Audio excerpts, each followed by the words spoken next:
ಸ್ವಾಗತ. ನಿನ್ನೆ ದಿನ ಈ ಒಂದು ಚರಾಕ್ಷರಗಳ ರೇಖಾತ್ಮಕ ಸಮೀಕರಣದಲ್ಲಿ ಕೆಲವು ಅನ್ವಯಿಕ ಉದಾಹರಣೆಗಳನ್ನ ಮಾಡಿದ್ದೆ.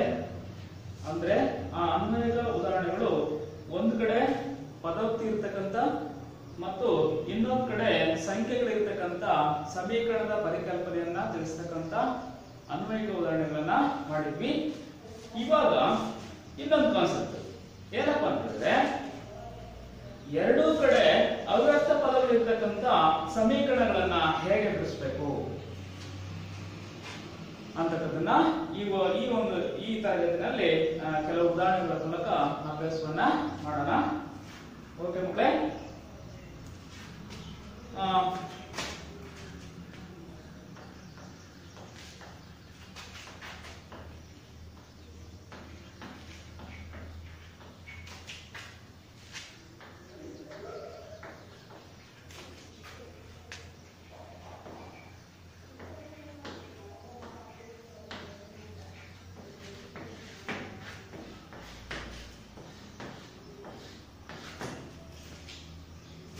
ಎರಡೂ ಕಡೆ ಚರಾಕ್ಷರ ಇರ್ತಕ್ಕಂಥ ಸಮೀಕರಣಗಳನ್ನ ಹೇಗೆ ಬಿಡಿಸಬೇಕು ನೋಡಿ.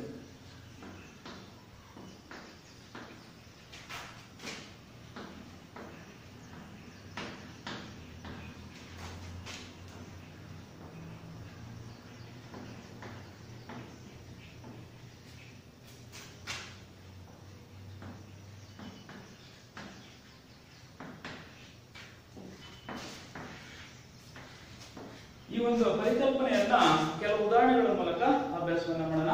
ಒಂದು ಉದಾಹರಣೆ ಈಗ ನೋಡಿ, ಒಂದು ಎಕ್ಸಾಂಪಲ್.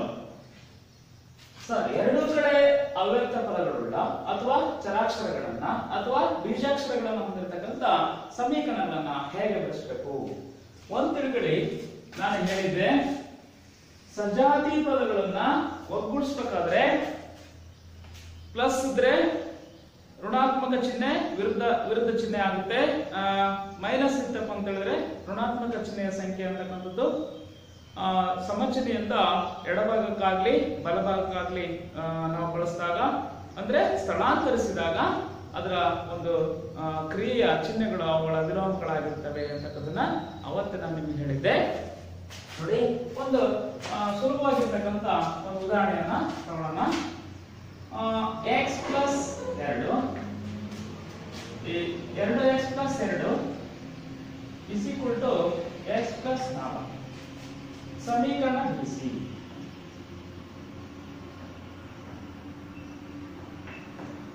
ಸಮೀಕರಣವನ್ನ ಬಿಡಿಸಿ ಅಂದ್ರೆ ನಿನ್ನೆ ಹೇಳಿದ್ದೆ, ಸಮೀಕರಣ ಬಿಡಿಸಿ, ಚರಾಕ್ಷರದ ಬೆಲೆಯನ್ನ ಕಂಡಿಡ್ರಿ, ಅವ್ಯಕ್ತ ಪದದ ಬೆಲೆಯನ್ನ ಕಂಡಿಡ್ರಿ, ಪರಿಹಾರವನ್ನ ಕಂಡಿಡ್ರಿ. ಎಲ್ಲದೂ ಕೂಡ ಒಂದನೇ, ಅದರ ಅರ್ಥ ಎಲ್ಲದೂ ಕೂಡ ಒಂದನೇ. ನಾನು ಪ್ರತಿಯೊಂದು ಉದಾಹರಣೆಗಳಿಗೆ ನಾನು ಸಮೀಕರಣ ಬಿಡಿಸಿ ಪರಿಹಾರವನ್ನ ಕಂಡಿಡ್ರಿ ಅಂತೇಳಿ ಬರೀತಾ ಹೋಗಲ್ಲ. ಅದರ ಅರ್ಥ ಏನಪ್ಪ ಅಂತ ಹೇಳಿದ್ರೆ, ನಾನು ಸಮೀಕರಣ ಬರೆದಾಗ ಅದರಲ್ಲಿರ್ತಕ್ಕಂಥ ಚರಾಕ್ಷರದ ಬೆಲೆಯನ್ನ ಕಂಡಿಡ್ರಿ ಅಂತ ಅದರ ಅರ್ಥ. ಅಂದ್ರೆ ಆ ಚರಾಕ್ಷರ ಅಂತಕ್ಕಂಥದ್ದು ಎಕ್ಸ್ ಆಗಿರ್ಬೋದು ಅಥವಾ ವೈ ಆಗಿರ್ಬೋದು ಅಥವಾ ಯಾವುದೇ ಒಂದು ಬೀಜಾಕ್ಷರ ಆಗಿರ್ಬೋದು. ನೋಡಿ, ನಮ್ಮ ಕೆಲಸ ಏನಪ್ಪಾ ಅಂತ ಹೇಳಿದ್ರೆ, ಫಸ್ಟ್ ಮೊದಲ ಹಂತ ಸಜಾತಿ ಪದಗಳನ್ನ ಒಗ್ಗೂಡಿಸ್ಬೇಕು, ಅಂದ್ರೆ ಒಂದ್ ಕಡೆ ಮಾಡಬೇಕು ಅಂತ ಅದರ ಅರ್ಥ. ಇಲ್ಲಿ ನೋಡಿ, ಸಜಾತಿ ಪದಗಳ ಗುಂಪು ನಾವು ನೋಡೋಣ. ಇಲ್ಲಿ 2x ಮತ್ತು ಈ ಕಡೆ ಬಲಭಾಗದಲ್ಲಿ 1x ಇದೆ. ಅವೆರಡು ಕೂಡ ಒಂದೇ ಜಾತಿ, ಅಂದ್ರೆ ಅವೆರಡನ್ನ ಒಂದ್ ಕಡೆ ಮಾಡ್ಕೋಬೇಕು. 2x ಇಲ್ಲೇ ಇರಲಿದ್ದು, ಈ x ಅನ್ನ ಈ ಕಡೆ ತಗೊಳ್ಳೋಣ. ಪ್ಲಸ್ x ಅಂತಕ್ಕಂಥದ್ದು ಈ ಕಡೆ ಬಂದಾಗ ಮೈನಸ್ x ಆಗುತ್ತೆ. ಈ ಕಡೆ ಇನ್ನು 4 ಉಳಿತು. ಇಲ್ಲಿರ್ತಕ್ಕಂಥ 2, ಇಲ್ಲಿರ್ತಕ್ಕಂಥ 4, ಇವೆರಡು ಕೂಡ ಒಂದೇ ಜಾತಿ. ಅವನ್ನ ಪ್ಲಸ್ 2 ಈ ಕಡೆ ಬಂದಾಗ ಏನಾಗುತ್ತಪ್ಪ ಅಂತ ಹೇಳಿದ್ರೆ ಮೈನಸ್ 2. ಸರಿಯಾಗಿ ಗಮನಿಸಬೇಕು. ಈ ಪ್ರತಿಯೊಂದು ಹಂತಗಳನ್ನ ಸರಿಯಾಗಿ ಗಮನಿಸಿ ಯಾವುದೇ ಸಮೀಕರಣ ಕೊಟ್ಟರು ಕೂಡ ನೀವು ಸುಲಭವಾಗಿ ಬಿಡಿಸಬಹುದು. ಇಲ್ಲಿ ನೋಡಿ, ಇಲ್ಲಿ ಪೂರ್ಣಾಂಕಗಳನ್ನ ಕೊಟ್ಟಿದ್ದಾರೆ. ಒಂದ್ ಕಡೆ ಭಿನ್ನರಾಶಿ ಸಂಖ್ಯೆಗಳಿದ್ರು ಕೂಡ ಒಂದೇ ಜಾತಿನೇ, ಅವನು ಕೂಡ ಇದೇ ತರಹ ನೀವು ಒಗ್ಗೂಡಿಸಬೇಕು. ಇಲ್ಲಿ ನೋಡಿ, 2 ಬಾಳೆಹಣ್ಣಲ್ಲಿ 1 ಬಾಳೆಹಣ್ಣು ಅಂದ್ರೆ ಎಷ್ಟಪ್ಪ? 1 ಬಾಳೆಹಣ್ಣು ಅಂತ ಹೇಳ್ತಿರೋ, 1 ಅಂತ ಹೇಳ್ತಿರೋ, 1 ಬಾಳೆಹಣ್ಣು ಅಂತ ಹೇಳ್ತಿರೋ. ಅಂದ್ರೆ ಅರ್ಥ ಏನಪ್ಪ ಅಂತಂದ್ರೆ, ಇದ್ರ ಪಕ್ಕ ಯಾವುದೇ ಚರಾಕ್ಷರದ ಸಮಗ್ರಕ ಅಲ್ಲಿ ಒಂದಕ್ಕಿಂತ ಹೆಚ್ಚಾದಲ್ಲಿ ಮಾತ್ರ ನಾವು ಬರಿತೀವಿ. ಒಂದಕ್ಕೆ ಸಮನಾದಾಗ ನಾವು ಪ್ರತಿ ಚರಾಕ್ಷರಗಳ ಸಹಗುಣಕಗಳನ್ನ 1 ಅಂತ ಬರೆಯಲ್ಲ. ಅರ್ಥ ಆಗ್ತಿದೆಯಲ್ವಾ? ಹಾಗಾದ್ರೆ ಅಲ್ಲಿ ಏನಿಲ್ಲಪ್ಪ, ಸಹಗುಣಕ ಇಲ್ವೇ ಇಲ್ಲ ಅಂತ ಹೇಳಿದ್ರೆ ಅದರ ಸಹಗುಣಕ ಎಷ್ಟು ಅಂತ ಅರ್ಥ ಮಾಡ್ಕೊಳ್ಳೋದು ನಾವು 1 ಇದೆ ಅಂತ ಅರ್ಥ ಮಾಡ್ತೀವಿ. ಒಂದು ವೇಳೆ 1ಕ್ಕಿಂತ ಹೆಚ್ಚಾದಲ್ಲಿ ಮಾತ್ರ ನಾವಲ್ಲಿ ಬರಿತೀವಿ.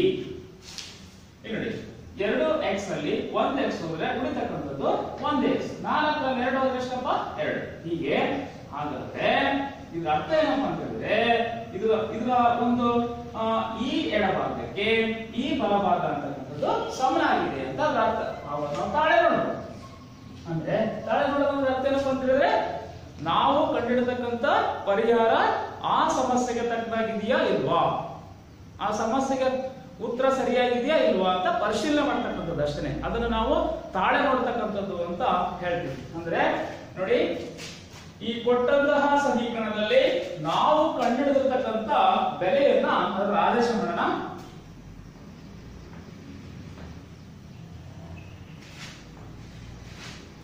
ಸಮೀಕರಣ ಹೀಗಿದೆ: 2x + 2 = x + 4. ಹಾಗಾದ್ರೆ 2x ಅಂತ ಹೇಳಿದ್ರೆ 2 ಮತ್ತು x ನಡುವೆ ಇರತಕ್ಕಂಥ ಕ್ರಿಯೆ ಗುಣಾಕಾರ ಕ್ರಿಯೆ. ಅದನ್ನು ಫಸ್ಟ್ ಅರ್ಥ ಮಾಡ್ಕೊಳ್ಳೋದು. 2ರಿಂದ ಕಂಡುಹಿಡಿತಕ್ಕಂಥ ಬೆಲೆಯನ್ನು ನಾವು ಗುಣಿಸಬೇಕು ಅಂತ. ನಿಮಗೆ ಬಾರ್ಡ್ ಮಾಸ್ ಕ್ರಿಯೆ ಗೊತ್ತಲ್ವಾ? ನೀವು ಪ್ರಾಥಮಿಕ ಹಂತದಲ್ಲಿನೇ ತಿಳ್ಕೊಂಡ್ ಬಂದಿದ್ದೀರಾ. 2 ಎಷ್ಟಪ್ಪ? 4 + 2. ಇಲ್ಲಿ 2 + 4 6. 4 + 2 = 6. ಹಾಗಾದ್ರೆ ನಾವು ಕಂಡುಹಿಡಿತಕ್ಕಂಥ ಬೆಲೆ ಅಂತಕ್ಕಂಥದ್ದು ಸಮನ ಕರೆಕ್ಟ್ ಆಗಿದೆ, ಉತ್ತರ ಅಂತಕ್ಕಂಥದ್ದು ಸರಿಯಾಗಿದೆ ಅಂತ ಅದರ ಅರ್ಥ. ನೋಡಿ, ಇನ್ನೊಂದು ಉದಾಹರಣೆಯನ್ನ ಗಮನಿಸಿ. ಸ್ವಲ್ಪ ಬದಲಾವಣೆ ಇರ್ತಕ್ಕಂಥ ಉದಾಹರಣೆ. ನಿಮ್ಮ ಟೆಕ್ಸ್ಟ್ ಬುಕ್ ಅಲ್ಲಿ ಇರ್ತಕ್ಕಂಥ ಉದಾಹರಣೆ: 2x - 3 = x + 2. ಸಮೀಕರಣ ಬಿಡಿಸಿ, ಪರಿಹಾರವನ್ನ ಕಂಡುಹಿಡಿಯಿರಿ, ಅವ್ಯಕ್ತ ಪದದ ಬೆಲೆಯನ್ನ ಕಂಡುಹಿಡಿಯಿರಿ ಅಂತ ನಿಮ್ ಪ್ರಶ್ನೆ ಕೇಳಿದ್ರೆ 2 ಅಂಕಕ್ಕೆ ಈ ತರ ಪ್ರಶ್ನೆಗಳನ್ನ ಕೇಳೋದು ಸಹಜ.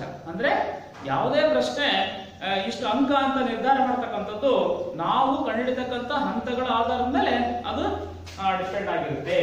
ನೋಡಿ, ಇಲ್ಲಿ ಅದೇ ತರಹ ಮೊದಲನೇ ಉದಾಹರಣೆಯನ್ನ ಹೇಗ್ ಮಾಡಿದ್ವೋ ಅದೇ ತರಹ ಇಲ್ಲಿ 2ನೇ ಹಂತದಲ್ಲಿ ಸಜಾತಿ ಪದಗಳನ್ನ ಒಗ್ಗೂಡಿಸಬೇಕು.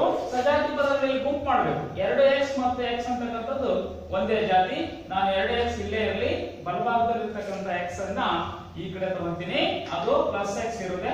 ಈ ಕಡೆ ಬಂದಾಗ -x ಆಗುತ್ತೆ.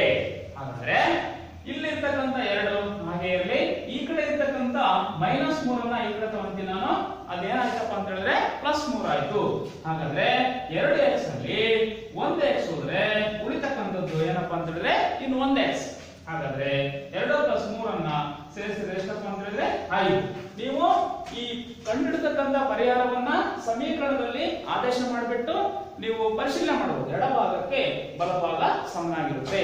ಯಾವಾಗಪ್ಪ ಅಂತ ಹೇಳಿದ್ರೆ ಕಂಡುಹಿಡಿತಕ್ಕಂಥ ಅವ್ಯಕ್ತದ ಪದದ ಬೆಲೆ ಕರೆಕ್ಟ್ ಆಗಿದ್ದಾಗ, ಸರಿಯಾಗಿದ್ದಾಗ ಮಾತ್ರ ಅದು ತಾಳೆ ಹೊಂದುತ್ತೆ. ಉದಾಹರಣೆ, ಇನ್ನೊಂದು ಉದಾಹರಣೆಯನ್ನ ಗಮನಿಸೋಣ. ಇಲ್ಲಿ ನಿಮ್ಮ ಟೆಕ್ಸ್ಟ್ ಬುಕ್ ಅಲ್ಲಿ ಒಂದು ಉದಾಹರಣೆ ಇದೆ ನೋಡಿ.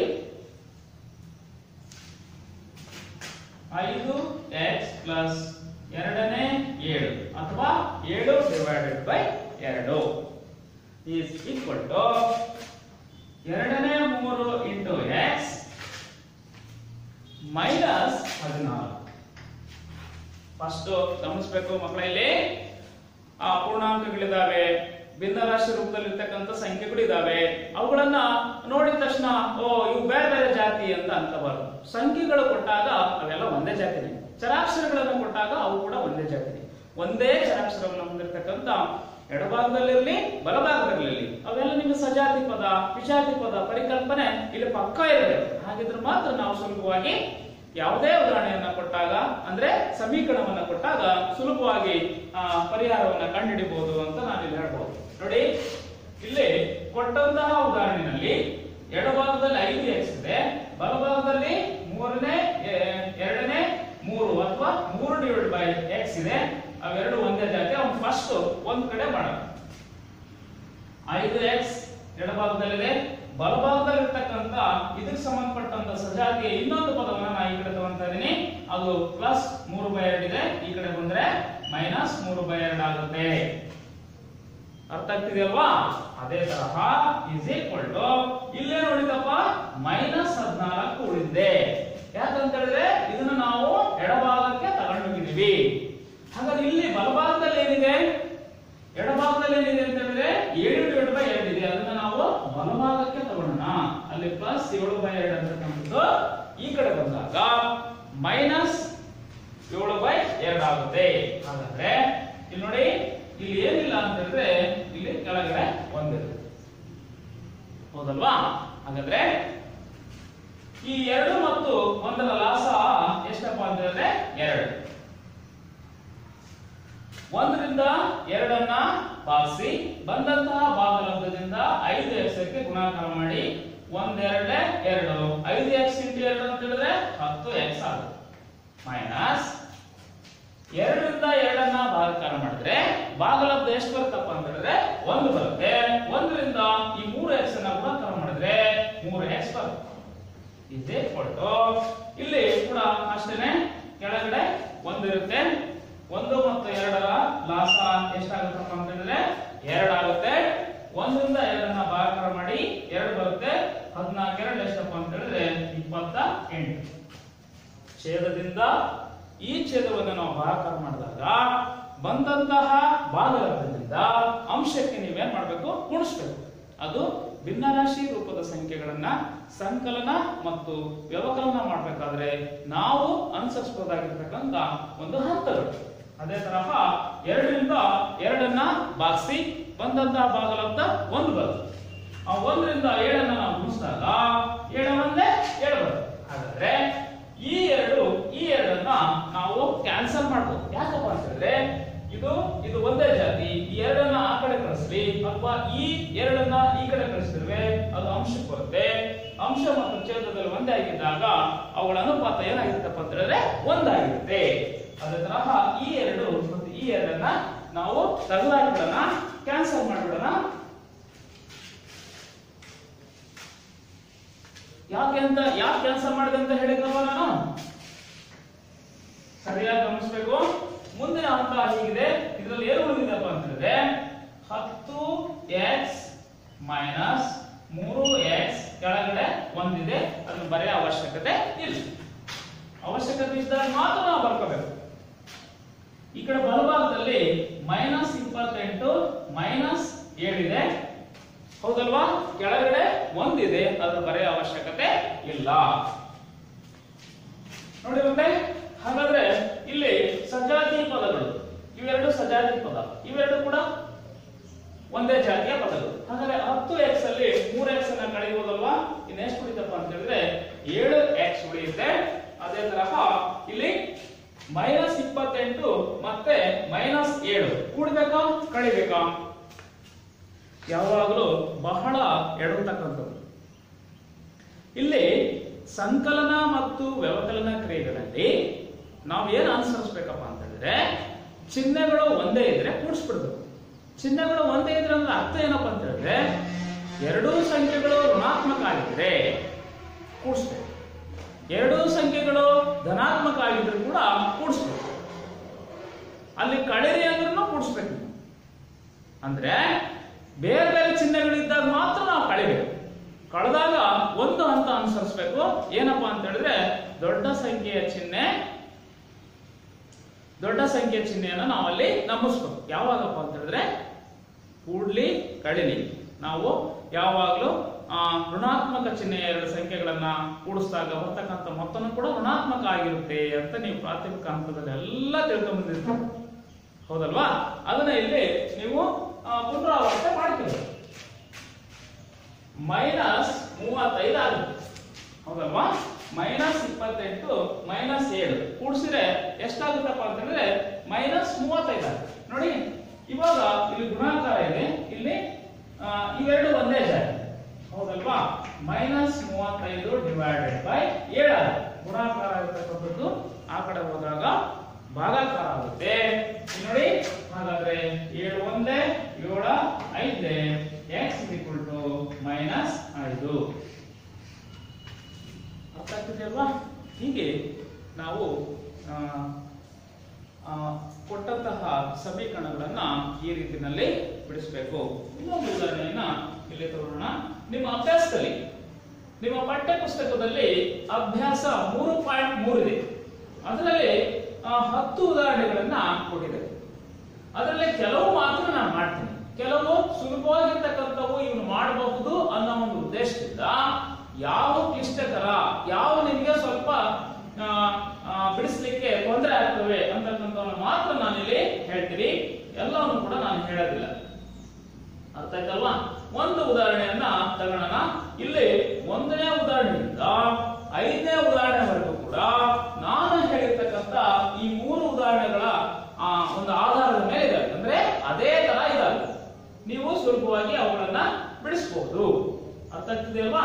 ಹಾಗಾದ್ರೆ ಇಲ್ಲಿ ಮುಂದಿನ ಉದಾಹರಣೆಗೆ ಹೋಗೋಣ.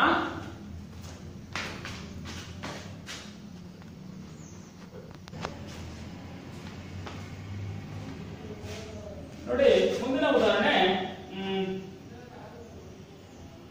ಇಲ್ಲಿ ನಿಮ್ಮ ಅಭ್ಯಾಸದಲ್ಲಿರ್ತಕ್ಕಂಥ 3.3ನೇ ಅಭ್ಯಾಸದಲ್ಲಿ ನಾನು 6ನೇ ಉದಾಹರಣೆಯನ್ನ ಆಯ್ಕೆ ಮಾಡಿದ್ದೇನೆ. ಯಾಕೆ ಅಂತ ಹೇಳಿದ್ರೆ ಅದು ಸ್ವಲ್ಪ ಬದಲಾವಣೆ, ಅದು ನಿಮಗೆ ಗೊಂದಲ ಆಗಬಾರ್ದು ಅನ್ನೋ ಒಂದು ಉದ್ದೇಶದಿಂದ ಅಷ್ಟೇ. ಓಕೆನಾ? 6ನೇ ಉದಾಹರಣೆ ಹೀಗಿದೆ. ಅಭ್ಯಾಸ ಬರ್ಬಿಡ್ಲಾ, ಮತ್ತೆ ನಿಮಗೆ ಕನ್ಫ್ಯೂಷನ್ ಮಾಡ್ಬಾರ್ದು. ಅಭ್ಯಾಸ 3.3ರಲ್ಲಿ 6ನೇ ಉದಾಹರಣೆ ಹೀಗಿದೆ. ಏನಿದೆಪ್ಪ ಅಂತಂದ್ರೆ 8x + 4 is equal to 3 into x - 1 plus 7. ಅರ್ಥ ಆಗ್ತಿದೆಯಲ್ವಾ? ಗೊತ್ತಾಗ್ತಿದ್ಯಾ? ಹಾಗಾದ್ರೆ ಇಲ್ಲಿ ನೋಡಿ, ಸ್ವಲ್ಪ ಬದಲಾವಣೆ. ನಾವೇನಿಲ್ಲ ಹೆದರ ಅವಶ್ಯಕತೆ ಇಲ್ಲ. ಇದೇನಪ್ಪ ಅಂತ ಆಶ್ಚರ್ಯ ಪಡತಕ್ಕಂತ ಒಂದು ಸನ್ನಿವೇಶ ಇಲ್ಲವೇ ಇಲ್ಲ. ಹಾಗೆ ಬರ್ಕಡಿನ ಈ ಬಲಭಾಗದಲ್ಲಿ ಸ್ವಲ್ಪ ಕ್ರಿಯೆ ಇದೆ. 3ರಿಂದ ಈ x - 1 ಅನ್ನ ಗುಣಿಸಬೇಕು. 3 into x, 3x, 3 1 ಎಷ್ಟಪ್ಪ ಅಂತಂದ್ರೆ 3 plus 7. ಹಾಗಾದ್ರೆ ನೋಡಿ, ಇನ್ನೊಂದು ಸ್ಟೆಪ್ ಅಲ್ಲಿ ಹಾಗೆ ಬರ್ತದೆ.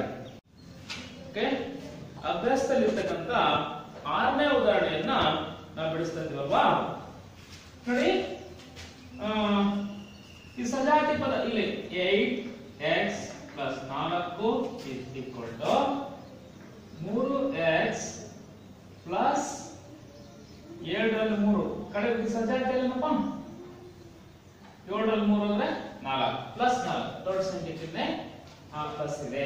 ಓಕೆ, ನಾವು ಈಗ ಮುಂಚೆ ಒಂದು ಉದಾಹರಣೆ ಮಾಡಿದ್ನಲ್ವಾ, ಆ ಒಂದು ಉದಾಹರಣೆಗೆ ಮಾದರಿಯಾಗಿದೆ ಅಲ್ವಾ? ಇಷ್ಟೊಂದು ಉದ್ದ ಇರ್ತಕ್ಕಂಥದ್ದನ್ನ ಒಂದು ಸ್ಟೆಪ್ ತಂದ್ವಿ. ಈಗ ಸ್ವಲ್ಪ ಕಡಿಮೆ ಹಂತವನ್ನ, ಅದರ ಒಂದು ವಿಸ್ತೃತವನ್ನ ಸಂಕ್ಷಿಪ್ತಗೊಳಿಸ್ತಾ ಬರ್ತಾ ಇದೀವಿ ಅಲ್ವಾ? ನೆಕ್ಸ್ಟ್ ಈ ಭಾಗದಲ್ಲಿರ್ತಕ್ಕಂಥ 8x, ಈ ಬಲಭಾಗದಲ್ಲಿರ್ತಕ್ಕಂಥ 3x ಒಂದೇ ಜಾಗ, ಅದನ್ನು ಒಂದ್ ಕಡೆ ಮಾಡೋಣ. ಈ ಕಡೆ ಸ್ಥಳಾಂತರಿಸೋಣ. ಅದು -3x ಆಯ್ತು. ಅಲ್ಲಿ ಬಲಭಾಗದಲ್ಲಿ 4 ಇದೆ, ಈ ಕಡೆ 4 ಆ ಕಡೆ ಹೋದ್ರೆ -4 ಆಯ್ತು. ಓಕೆ, ಇದು ಬಹಳ ಸ್ವಲ್ಪ ವಿಶೇಷವಾಗಿದೆ ಉದಾಹರಣೆ. ನೋಡಿ ಮಕ್ಕಳೇ, ಇಲ್ಲಿ 8x ಅಲ್ಲಿ 3x ಹೋದ್ರೆ ಎಷ್ಟಪ್ಪ ಅಂತ ಹೇಳಿದ್ರೆ 5x. ಹೌದಲ್ವಾ? 4ರಲ್ಲಿ 4 ಹೋದ್ರೆ ಎಷ್ಟು? 0. ಹಾಗಾದ್ರೆ x = 0/5 ಆಯ್ತು. ಈ 5 ಗುಣಾಕಾರ ಕ್ರಿಯೆಯಲ್ಲಿರ್ತಕ್ಕಂಥದ್ದು ಎಲ್ಲಿ ಬಂತು? ಛೇದಕ್ಕೆ. ಹಾಗಾದ್ರೆ x = 0/anything 0. ಯಾಕಪ್ಪ ಅಂತ ಹೇಳಿದ್ರೆ ನಾವು ತಿಳ್ಕೊಂಡಿದೀವಿ 0/a = 0. ಹೌದಾ? ಯಾವುದೇ ಒಂದು ಇದರಿಂದ ಸಂಖ್ಯೆಯಿಂದ 0ನ ಭಾಗಾಕಾರ ಮಾಡಿದಾಗ ಏನಪ್ಪ? ಅದರ ಭಾಗಲಬ್ಧ ಯಾವಾಗಲೂ 0 ಆಗಿರುತ್ತೆ ಅಂತ ಅರ್ಥ. ನೋಡಿ ಮಕ್ಕಳೇ, ಇನ್ನೊಂದು ವಿಶೇಷವಾಗಿರ್ತಕ್ಕಂಥ, ಇಲ್ಲಿ 1ರಿಂದ 5 ಉದಾಹರಣೆಗಳನ್ನ ನೀವು ಸುಲಭವಾಗಿ ಮಾಡಬಹುದು. ಓಕೆನಾ? ಅದೇ ತರಹ ಇಲ್ಲಿ ಇನ್ನೊಂದು ಉದಾಹರಣೆಯನ್ನ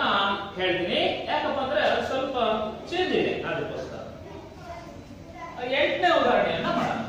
ನೀವು 7ನೇ ಉದಾಹರಣೆಯನ್ನ ಮಾಡಬಹುದು ಅಂತ ಅನ್ಸುತ್ತೆ. ಇಲ್ಲ ಮಾಡಬಹುದು 7ನೇ ಉದಾಹರಣೆ, ಇಲ್ಲ ಅಂದ್ರೆ ಹೇಳ್ತೀನಿ. ಓಕೆ, 7ನೇ ಉದಾಹರಣೆ ಮತ್ತೆ ಮನೆಗೆ ಹೋಗಿ ಗೊತ್ತಾಗಲ್ಲ ಅಂತ ಅನ್ಬಾರ್ದು. 7ನೇ ಉದಾಹರಣೆಯನ್ನ x is equal to 4 divided by 5 into x plus 10. ಇಲ್ಲಿ ಏನಿದೆಪ್ಪ, ಎಡಭಾಗದಲ್ಲಿ x ಅನ್ನ ಹಾಗೆ ಇಟ್ಕೊಳ್ಳಿ, ಬಲಭಾಗದಲ್ಲಿ ಇದರಿಂದ ಇದನ್ನ ಗುಣಾಕಾರ ಮಾಡಿ. 4/5 into x 4x divided by 5 ಆಗುತ್ತೆ, ಪ್ಲಸ್ 4/5 into 10 ಅಂಶ, ಇದು ಅಂಶ ಇಲ್ಲಿ ಏನಿಲ್ಲ ಅಂದ್ರೆ 1 ಇರುತ್ತೆ. 4 divided by 5. ನಿಮಗೆ ಇದು ಸ್ವಲ್ಪ ಕಷ್ಟ ಅನಿಸಿದ್ರೆ ಈ ತರ ಮಾಡಿ. ಬೀಜಗಣಿತದಲ್ಲಿ ಬೀಜೋಕ್ತಿಗಳ ಸಂಬಂಧಪಟ್ಟಂತ ಮೂಲ ಕ್ರಿಯೆಗಳು ಏಕಪದ into ದ್ವಿಪದ. 4 divided by 5 into x divided by 1 or x ಅಂತ ಬರೆಯಬಹುದು. ಅದೇ ತರಹ 4 divided by 5 into 10 is equal to 4x divided by 5 plus 4 divided by 5. Okay, ಅರ್ಥ ಆಗ್ತಿದೆಯಲ್ವಾ?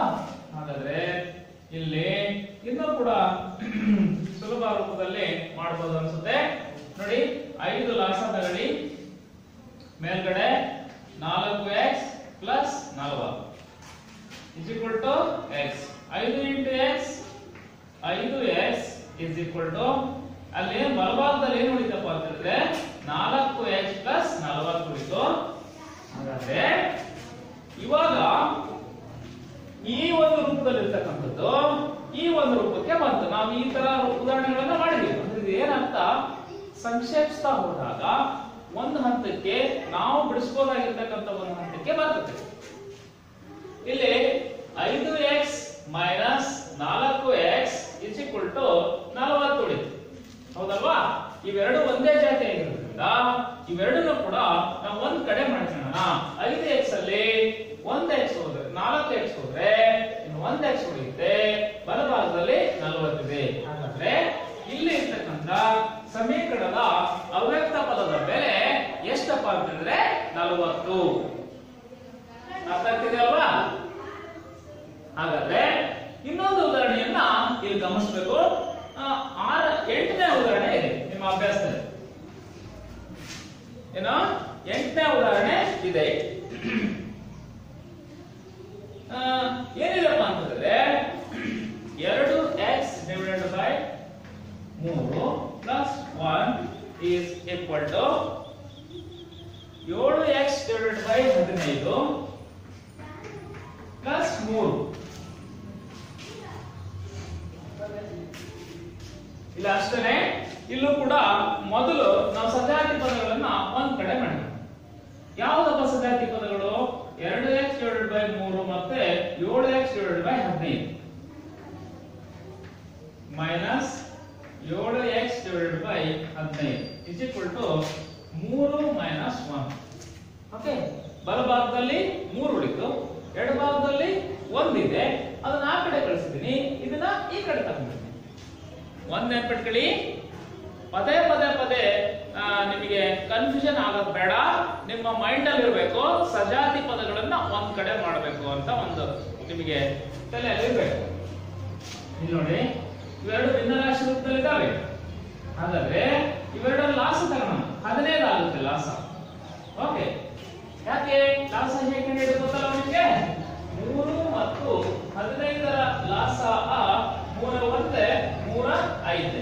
ಓಕೆ, ನೆಕ್ಸ್ಟ್ 5 ಒಂದೇ 5 ಒಂದೇ 5 3 15 ಲಾಸ. 3ರಿಂದ 15ಅನ್ನ ಭಾಗಿಸಿ ಎಷ್ಟು ಬರುತ್ತಪ್ಪ ಭಾಗಲಬ್ಧ? 5 ಬರುತ್ತೆ. ಆ 5ರಿಂದ ಆ 2x ಅನ್ನು ಗುಣಾಕಾರ ಮಾಡಿ ಎಷ್ಟಾಗ್ತದೆ? 5 2 10x ಆಗ್ತದೆ. ಅರ್ಥ ಆಗ್ತಿದ್ಯಾ? ನಂತರ ಈ 15ರಿಂದ ಈ 15ಅನ್ನ ಭಾಗಿಸಿ. ಭಾಗಲಬ್ಧ ಎಷ್ಟು ಬರ್ತಪ್ಪ ಅಂತಂದ್ರೆ 1 ಬರುತ್ತೆ. ಆ 1 into 7x 7x is equal to 3ರಲ್ಲಿ 1 ಎಷ್ಟಪ್ಪ ಅಂತಂದ್ರೆ 2. ಅರ್ಥ ಆಗ್ತಿದೆಯಲ್ವಾ? ಓಕೆ, ಹಾಗಾದ್ರೆ 10x minus 7x is equal to 2 into 15.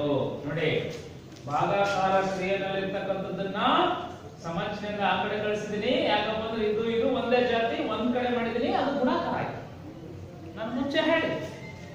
ಆದರೆ ಇದರಲ್ಲಿ ನೀವು ಕಳಿಬೋದಲ್ವಾ? ಇಲ್ಲಿ ಯಾವ ಕ್ರಿಯೆ ಇದೆ? ಬೇಕಲ್ಲ. 10x ಅಲ್ಲಿ 7x ಹೋದ್ರೆ ಎಷ್ಟಪ್ಪ? ಇನ್ನ 3x. ಹೌದಲ್ವಾ? ಹಾಗಾದ್ರೆ 2ರಿಂದ 15 ಗುಣಾಕಾರ ಮಾಡ್ರಿ. 2 15 ಎಷ್ಟಪ್ಪ ಅಂತ ಹೇಳಿದ್ರೆ 30. ಹೌದಾ? ಹಾಗಾದ್ರೆ ಇಲ್ಲಿ ಏನಾಯ್ತಪ್ಪ? ಇನ್ನು ನಮ್ಗೇನು x ಅನ್ನ ಬಿಡಿಸ್ಬೇಕು ಅಥವಾ ಅವ್ಯಕ್ತ ಪದವನ್ನ ಬಿಡಿಸ್ಬೇಕು ಅಂತ ಹೇಳಿದ್ರೆ ಅದರ ಸಹಗುಣಕ 1 ಆಗಿರ್ಬೇಕು. ಅದರ ಬೆಲೆ ನಿಖರವಾಗಿ ಬರಬೇಕು. ಇದರ ಸಹಗುಣಕ 3 ಇದೆ. x = 30 divided by 3. ಹೌದಲ್ವಾ? ಹಾಗಾದ್ರೆ ಇಲ್ಲಿ ಗುಣಾಕಾರ ಕ್ರಿಯೆ ಇರ್ತಕ್ಕಂಥದ್ದು ಈ ಕಡೆ ಬಂದಾಗ ಭಾಗಾಕಾರ ಕ್ರಿಯೆ ಇರುತ್ತೆ. 3 1 3 10 30. ಹಾಗಾದ್ರೆ x ನ ಬೆಲೆ ಎಷ್ಟಪ್ಪ ಅಂತ ನಾವು ನಿರ್ಧರಿಸಬಹುದು? 10. ಹಾಗಾದ್ರೆ ಇಲ್ಲಿ ಅವ್ಯಕ್ತ ಪದದ ಬೆಲೆ ಅಥವಾ x ಬೆಲೆ ಇರತಕ್ಕಂಥದ್ದು 10 ಆಗಿದೆ. ಓಕೆ ಮಕ್ಕಳೇ, ಇನ್ನೊಂದು ಸ್ವಲ್ಪ ಉದಾಹರಣೆ ಇದೆ. 9ನೇ ಉದಾಹರಣೆಯನ್ನ ಮಾಡೋಣ.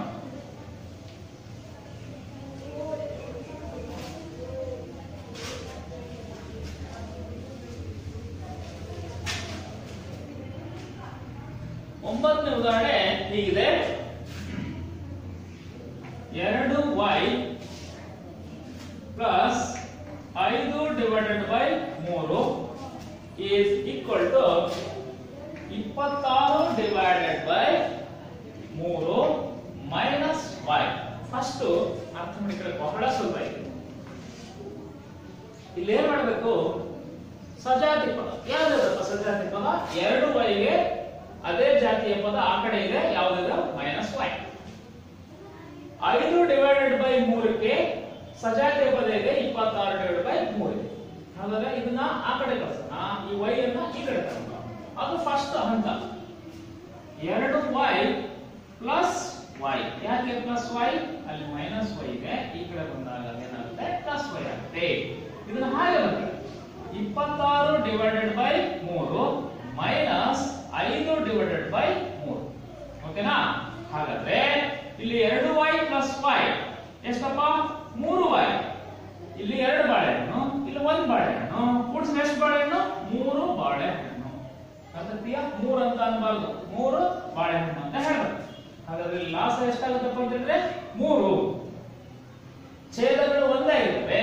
ನಾವು ಅಂಶಗಳನ್ನ ಕೂಡೋದಾದ್ರೆ ಕೂಡಬೇಕು, ಕಳೆಯೋದಾದ್ರೆ ಕಳೆಯಬೇಕು. ನೇರವಾಗಿ ನಾವು ಬರ್ಕೋಬಹುದು. ಮೈನಸ್ 5. ಹಾಗಾದ್ರೆ 26ರಲ್ಲಿ 5 ಹೋಯ್ತು ಅಂದ್ರೆ ಎಷ್ಟಪ್ಪ ಅಂತ ಹೇಳಿದ್ರೆ 21. ಛೇದದಲ್ಲಿ ಎಷ್ಟಿದೆ? 3 ಇದೆ. ಹಾಗಾದ್ರೆ 3y. ನೋಡಿ, y is equal to 21 divided by 3 into 3. ಈ 3 ಎಲ್ಲಿದಪ್ಪ ಅಂತ ಹೇಳಿದ್ರೆ ಇಲ್ಲಿ ಸಾಗುಣಕ. ಈ 1 3ಲೆ 3 1 3 7 21. ಹಾಗಾದ್ರೆ y is equal to 7 divided by 3. ಎಷ್ಟಪ್ಪ ಅಂತ ಹೇಳಿದ್ರೆ 7 ಡಿವೈಡೆಡ್ ಬೈ 3, ಅಥವಾ ನೀವು ಹೇಳ್ತಿರಲ್ಲ 3ನೇ 7. ಇನ್ನು ಕೂಡ ಇನ್ನೊಂದು ಸುಲಭ ಉದಾಹರಣೆ ಇದೆ. 10ನೇ ಉದಾಹರಣೆಯನ್ನ ನೋಡಿ. 10ನೇ ಉದಾಹರಣೆ ನೋಡಿ. 3m is equal to 5m minus 8 divided by 5. ನಾನು ಹೇಳಿದೆ ಆ ಚರಾಕ್ಷರ ಯಾವ್ದಾದ್ರೂ ಆಗಿರ್ಬೋದು. A to Z ವರೆಗೆ ಇರತಕ್ಕಂತ ಅಕ್ಷರಗಳಲ್ಲಿ ನಾವು ಯಾವುದನ್ನಾದ್ರೂ ಕೂಡ ನಾವು ಚರಾಕ್ಷರ ಅಂತ ಕನ್ಸಿಡರ್ ಮಾಡಬಹುದು, ಅಥವಾ ಅವ್ಯಕ್ತ ಪದ ಅಂತೇಳಿ ಅದನ್ನ ತಿಳ್ಕೋಬಹುದು. ಅರ್ಥ ಆಗ್ತಿದ್ಯಾ? ಯಾವ ಸಮೀಕರಣದಲ್ಲಿ ಚರಾಕ್ಷರ ಇರುತ್ತೋ ಅದು ನೀವೇನಂತ ಅರ್ಥ ಮಾಡ್ಕೋಬೇಕು? ಅವ್ಯಕ್ತ ಪದ ಅಂತೇಳಿ ಅರ್ಥ ಮಾಡ್ಕೋಬೇಕು. ಹಾಗಾದ್ರೆ ಇಲ್ಲಿ ಇದನ್ನ ಈ ಕಡೆ ತಗೊಂಡ್ಬಿಡೋಣ, ಅಥವಾ ನಿಮ್ಗೆ ಯಾಕೆ ಕನ್ಫ್ಯೂಷನ್ ಇದನ್ನ ಈ ಕಡೆ ತಗೊಂಡ 3m minus 5m is equal to ಅಲ್ಲೇನು ಉಳಿದಪ್ಪ ಅಂತ ಹೇಳಿದ್ರೆ -8/5. ಹಾಗಾದ್ರೆ ಇದರಲ್ಲಿ ಕಳಿಬೇಕಾದ್ರೆ ಯಾವಾಗ್ಲೂ ದೊಡ್ಡ ಸಂಖ್ಯೆಯಲ್ಲಿ ಚಿಕ್ಕ ಸಂಖ್ಯೆಯನ್ನ ಕಳಿಬೇಕು, ಹೌದಲ್ವಾ? ಇಲ್ಲಿ ದೊಡ್ಡ ಸಂಖ್ಯೆ ಯಾವುದು 5m, ಚಿಕ್ಕ ಸಂಖ್ಯೆ ಯಾವುದು 3m. 5m ಅಲ್ಲಿ 3m ಹೋಯ್ತಪ್ಪ ಅಂತಂದ್ರೆ ಎಷ್ಟಪ್ಪ 2m. ದೊಡ್ಡ ಸಂಖ್ಯೆ ಚಿಹ್ನೆ ಮೈನಸ್, ಯಾವಾಗ್ಲೂ ನೆನಪಲ್ಲಿ ಇಟ್ಕೊಂಡಿರ್ಬೇಕು. ಪದೇ ಪದೇ ಹೇಳೋದಲ್ಲ, ವ್ಯವಕಲನ ಮಾಡಬೇಕಾದ್ರೆ ದೊಡ್ಡ ಸಂಖ್ಯೆಯಲ್ಲಿ ಚಿಕ್ಕ ಸಂಖ್ಯೆಯನ್ನ ಕಳಿಬೇಕು, ದೊಡ್ಡ ಸಂಖ್ಯೆಯ ಚಿಹ್ನೆಯನ್ನ ಇಡಬೇಕು. is equal to -8/5. ಈ ಮೈನಸ್ ಕ್ಯಾನ್ಸಲ್ ಆಗುತ್ತೆ. ಹಾಗಾದ್ರೆ ಉಳಿತಕ್ಕಂಥದ್ದು 2m is equal to 8/5. Okay, 5 ರಿಂದ 8 ಅನ್ನ ಭಾಗಾಕಾರ ಮಾಡಬಹುದು. ಇನ್ನು 2 ಈ ಕಡೆ ಇದೆ, 8/5 into 2.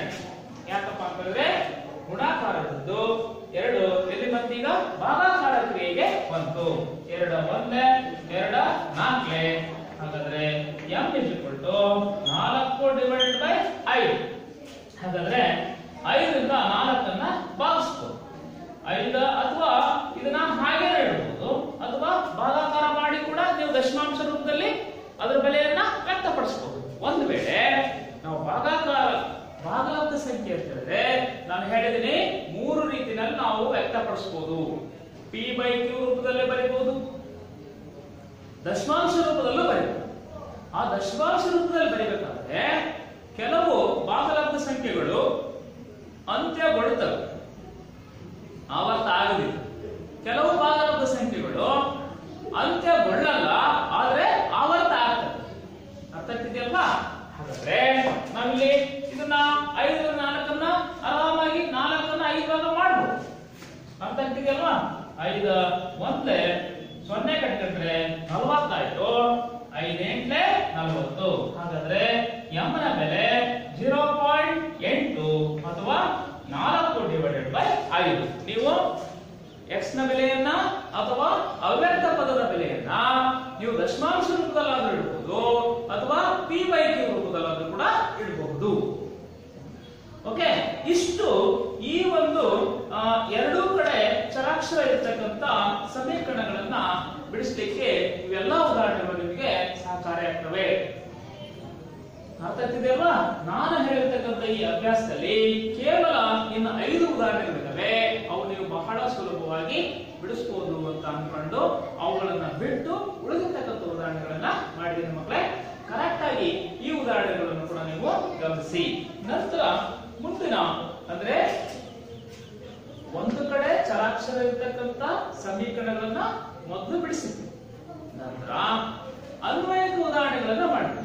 ಅವು ಯಾವ ಅನ್ವಯಿಕ ಉದಾಹರಣೆಗಳು ಅಂತ ಹೇಳಿದ್ರೆ ಅವು ಕೂಡ ಒಂದೇ ಕಡೆ ಒಂದು ಚರಾಕ್ಷರ ಇರ್ತಕ್ಕಂಥ ಸಮೀಕರಣವನ್ನ ತಿಳಿಸ್ತಕ್ಕಂಥ ಗಣಿತ ವಾಕ್ಯಗಳಾಗಿರ್ಬಲ್ವಾ. ಅದೇ ತರಹ ನಾವಿಲ್ಲಿ ಏನ್ ಮಾಡಿದ್ವಪ್ಪ ಅಂತ ಹೇಳಿದ್ರೆ ಎರಡೂ ಕಡೆ ಚರಾಕ್ಷರ ಇರ್ತಕ್ಕಂಥ ಸಮೀಕರಣಗಳನ್ನ ಹೇಗೆ ಬಿಡಿಸಬೇಕು ಅಂತಕ್ಕಂಥನ್ನ ತಿಳ್ಕೊಂಡಿದ್ವಿ, ಹೌದಲ್ವಾ? ಹಾಗಾದ್ರೆ ಇದಕ್ಕೆ ಸಂಬಂಧಪಟ್ಟಂತಹ ಗಣಿತ ವಾಕ್ಯಗಳು ಹೇಗಿರ್ತವೆ ಅರ್ಥ ಆಗ್ತಿದೆಯಲ್ವಾ? ಹಾಗಾದ್ರೆ ಅವುಗಳನ್ನ ನಾವು ಅನ್ವಯಿಕ ಉದಾಹರಣೆಗಳು ಅಂತ ಹೇಳ್ತೀವಿ. ನಮ್ಮ ನಿತ್ಯ ಜೀವನದಲ್ಲಿ ಎರಡೂ ಕಡೆ ಚರಾಕ್ಷರ ಇರ್ತಕ್ಕಂಥ ಒಂದು ಸಮೀಕರಣವನ್ನ ತಿಳಿಸ್ತಕ್ಕಂಥ ಗಣಿತ ವಾಕ್ಯಗಳನ್ನ ನಮ್ಮ ಸಮಸ್ಯೆಗಳಾಗಿರ್ತಕ್ಕಂಥದ್ದನ್ನ ನಾವು ಕಾಣ್ತೀವಿ. ಆದ್ರೆ ಎಲ್ಲರೂ ಕೂಡ ಅದರ ಬಗ್ಗೆ ಯೋಚನೆ ಮಾಡೋದಿಲ್ಲ.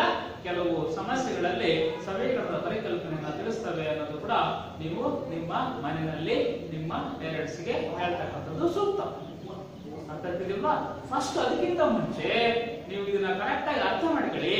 ನಂತರ ನೀವು ಮನೆಗೆ ಹೋಗ್ಬಿಟ್ಟು ಸುಲಭವಾಗಿ ಹೇಳ್ಕೊಡ್ಬಹುದು, ಅವ್ರಿಗೇನೆ ಹೇಳ್ಬಹುದು. ಹಾಗಾದ್ರೆ ಈ ಎರಡು ಕಡೆ ಚರಾಕ್ಷರ ಇರ್ತಕ್ಕಂಥ ಸಮೀಕರಣಗಳನ್ನ ತಿಳಿಸ್ತಕ್ಕಂಥ ಅನ್ವಯಿಕ ಉದಾಹರಣೆಗಳನ್ನ ಮಾಡೋಣಲ್ವಾ?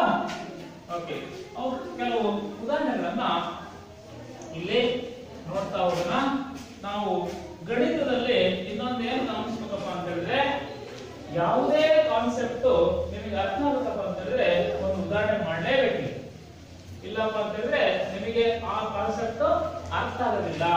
ಬರೀ ಹೆಡ್ಲೈನ್ ಬಂದ್ಬಿಟ್ರೆ ಬೇರೆ ಸಬ್ಜೆಕ್ಟ್ ಅಲ್ಲಿ ಅದ್ರ ಬಗ್ಗೆ ಹೇಳಿದ್ರೆ ಮಾತ್ರ ಗೊತ್ತಾಗುತ್ತೆ ಅಲ್ವಾ. ನಮ್ಮ ಗಣಿತದಲ್ಲಿ ಯಾವುದೇ ಕಾನ್ಸೆಪ್ಟ್ ಅನ್ನ ಉದಾಹರಣೆಗಳ ಮೂಲಕನೇ ನಾವು ಅರ್ಥವನ್ನ ಮಾಡಿಸಬೇಕಾಗುತ್ತೆ, ನೀವು ಕೂಡ ತಿಳ್ಕೋಬೇಕಾಗುತ್ತೆ. ಹಾಗಾದ್ರೆ ಇದಕ್ಕೆ ಸಂಬಂಧಪಟ್ಟಂತಹ ಅನ್ವಯಿಕ ಉದಾಹರಣೆಗಳನ್ನ ಇಲ್ಲಿ ಒಂದೊಂದಾಗಿ ಮಾಡೋಣ. ನಿಮ್ಮ ಟೆಕ್ಸ್ಟ್ ಬುಕ್ ಅಲ್ಲಿ ಒಳ್ಳೊಳ್ಳೆ ಉದಾಹರಣೆಗಳನ್ನ ಕೊಟ್ಟಿದ್ದಾರೆ, ನೋಡಿ.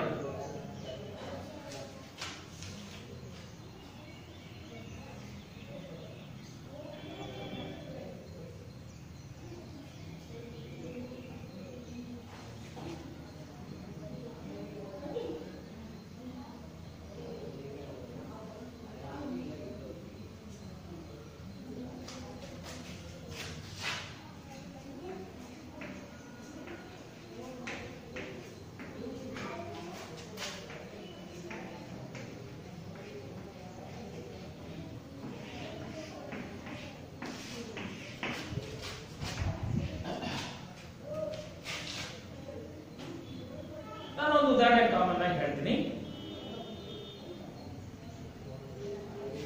ಒಂದು ಸಂಖ್ಯೆಯ 5ರಷ್ಟಕ್ಕೆ 3 ಸೇರಿಸಿದಾಗ ಮತ್ತು ಅದೇ ಸಂಖ್ಯೆಯ 2ರಷ್ಟಕ್ಕೆ 2 ಕಳೆದಾಗ ಬರುವ ಸಂಖ್ಯೆ ಯಾವುದು ಅಂತ ಹೇಳಿದ್ರೆ ನೀವು ಈ ಗಣಿತ ವಾಕ್ಯವನ್ನ ಸುಲಭವಾಗಿ ಸಮೀಕರಣ ರೂಪದಲ್ಲಿ ಬರೆಯಬಹುದು ಅಷ್ಟೇ. ನೋಡಿ ಒಂದು ಉದಾಹರಣೆಯನ್ನ ಅಭ್ಯಾಸದಲ್ಲಿನೇ ತಗೋಣ. ಏನಿದೆಪ್ಪ ಅಂತ ಹೇಳಿದ್ರೆ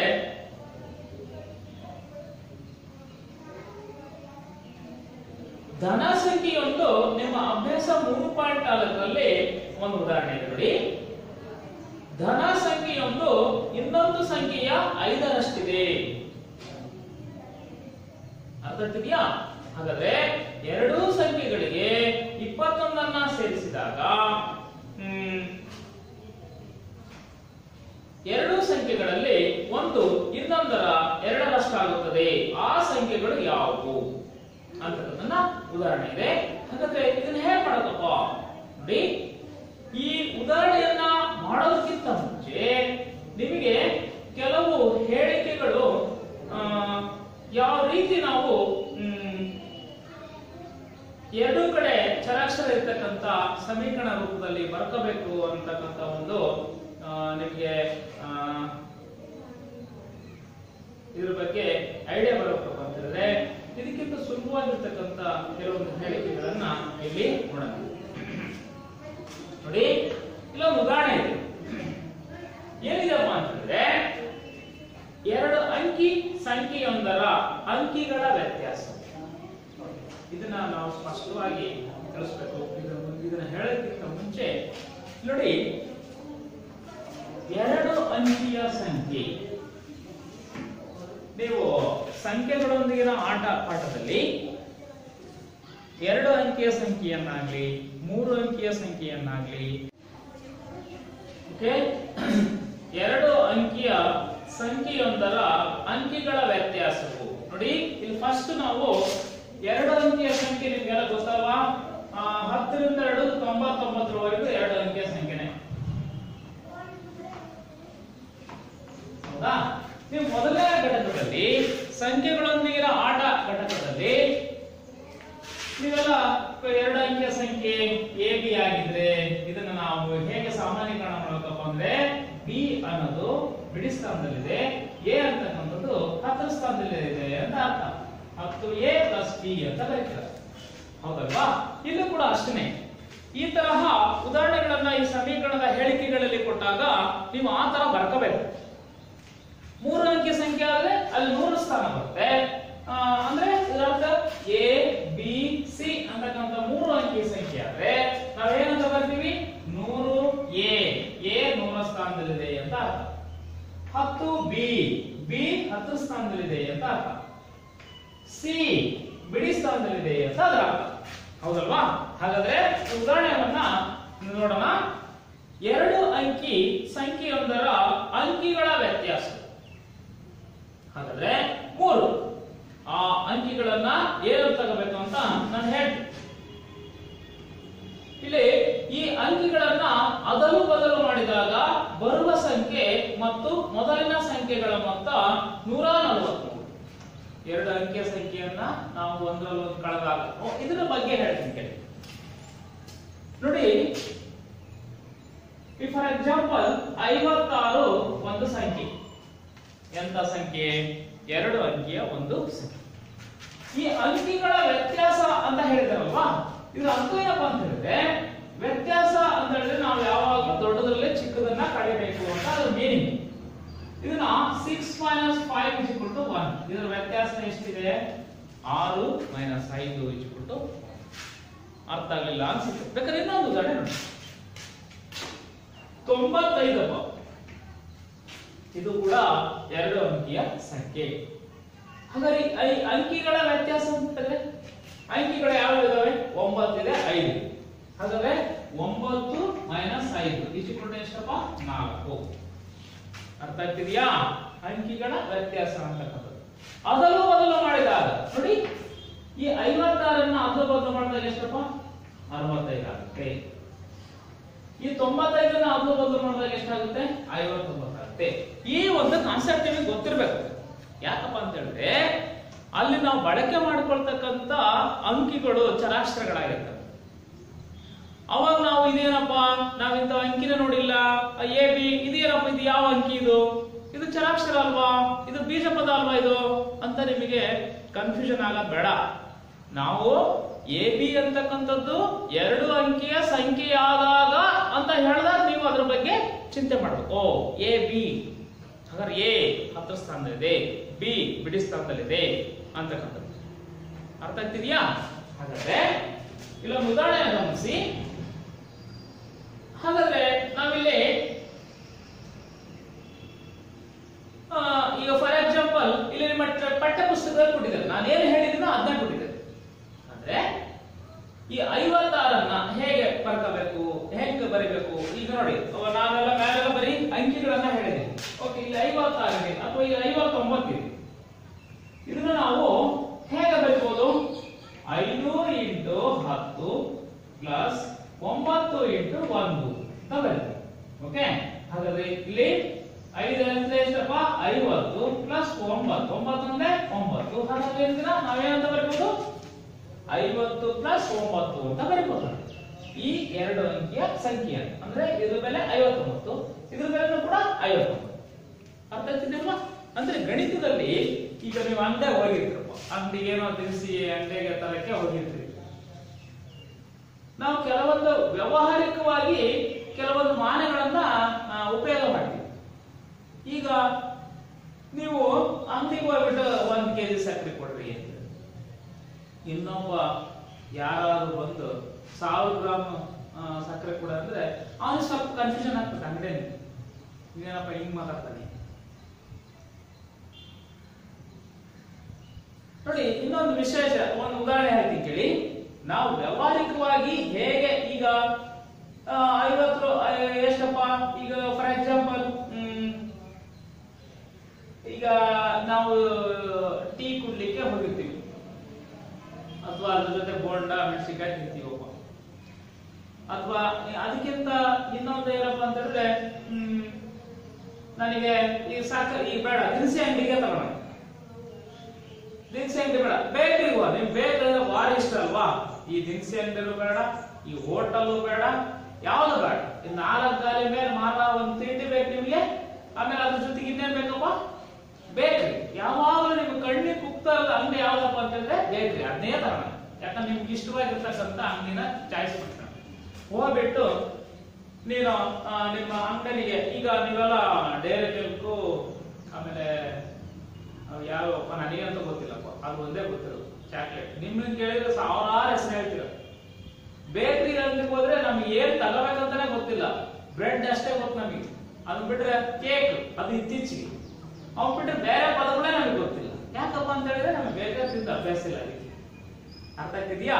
ಹಾಗಾದ್ರೆ ಇದ್ರ ಅರ್ಥ ಏನಪ್ಪಾ ಅಂತ ಹೇಳಿದ್ರೆ ನಾವು ವ್ಯವಹಾರಿಕವಾಗಿ ಕೆಲವೊಂದು ಪದಗಳನ್ನ ನೇರವಾಗಿ ಹೇಳ್ಬೇಕಾಗುತ್ತೆ. ಪುಸ್ತಕದಲ್ಲಿ ನಾವು ಬರೀಬೇಕಾದ್ರೆ ಅದನ್ನೇ ಅದೇ ಪ್ರಕಾರ ವ್ಯವಹಾರಿಕವಾಗಿ ಬರೀಬೇಕಾಗುತ್ತೆ. ಹೋಗ್ಬಿಟ್ಟು ನೀವು ನನಗೆ 5 + 1 ರೂಪಾಯಿದು ಚಾಕ್ಲೇಟ್ ಕೊಡು ಅಂತ ಹೇಳಿದ್ರೆ, ಅಥವಾ 8 + 2 ರೂಪಾಯಿದು ಒಂದು ಚಾಕ್ಲೇಟ್ ಕೊಡು ಅಂದ್ರೆ, ಅಥವಾ 12 - 10 ಒಂದು ಚಾಕ್ಲೇಟ್ ಕೊಡು ಅಂದ್ರೆ ಕೊಡ್ತಾನಂತ ಅನ್ಕೊಂಡಿದ್ದೀರ. ತೆಗೆದು 2 ಬಿಟ್ಟು ಕಳಿಸ್ತದೆ. ಇವ್ ತಲೆಗೆಲ್ಲ ಕೆಟ್ಟದ್ ಕಾಣ. ನೀನ್ ಹೇಳಿದ್ ಕರೆಕ್ಟ್ ಅಪ್ಪ, ನೀನ್ ಹೇಳಿದ್ ಕರೆಕ್ಟೇ, ಏನು ತಪ್ಪಿಲ್ಲ. ಆದ್ರೆ ಅವ್ರಿಗೆ ಗೊತ್ತಿಲ್ಲ. ಅದು ವ್ಯವಹಾರಿಕವಾಗಿ ಅದು ಮಾತಾಡೋದಲ್ಲ. ಅದಕ್ಕೆ ಹೇಳೋದು ವ್ಯವಹಾರಿಕವಾಗಿ ಏನು ಹೇಗೆ ಬರೀಬೇಕು ಹಾಗೆ ಬರೀಬೇಕು. ನಾನು ಹೇಳಿದೆ 59 50 + 9 ಅಂತ ಬರ್ಕೋಬಹುದು.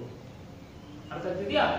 ಓಕೆ ಮಕ್ಕಳೇ, ಈ ದಿನದ ಒಂದು ತರಗತಿಯಲ್ಲಿ ಈ ಒಂದು ಸಂಬಂಧಪಟ್ಟಂತಹ ಉದಾಹರಣೆಗಳನ್ನ ಮುಂದಿನ ತರಗತಿಯಲ್ಲಿ ಮಾಡೋಣ ಅಂತ ಹೇಳ್ತಾ ಇವತ್ತು ಈ ಒಂದು ತರಗತಿಯನ್ನ ಮುಗಿಸ್ತಾ ಇದ್ದೀನಿ. ಥ್ಯಾಂಕ್ ಯು ಮಕ್ಕಳೇ.